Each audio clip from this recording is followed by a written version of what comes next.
Welcome to the video that answers the question, what is the 6th grade problem-solving screener? The 6th grade problem-solving screener is a diagnostic assessment that's tied to the previous grade level's prerequisite texts.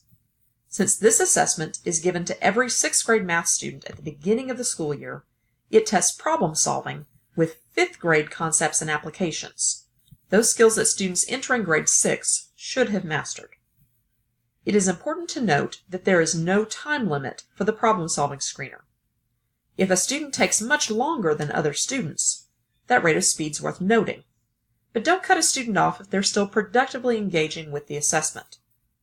On the other hand, don't allow a student to sit frustrated for a lengthy amount of time, unable to answer any items. Use your professional judgment. This paper-pencil assessment may be given to the whole class at the same time. The 6th grade problem-solving screener is 20 questions long. Visuals are used as appropriate in the assessment, which is a mix of multiple choice and griddable items. The entire assessment is linked on the Math Personalized Learning site for you to print, copy, and staple for your classes. This paper-pencil assessment, once again, may be given to the whole class at one time.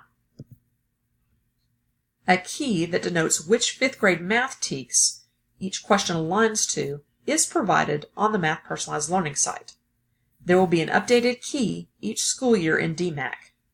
It is important to note that for this 6th grade assessment, only online entry should be used instead of scanning bubble sheets due to the large size of the number that is the answer to number 7.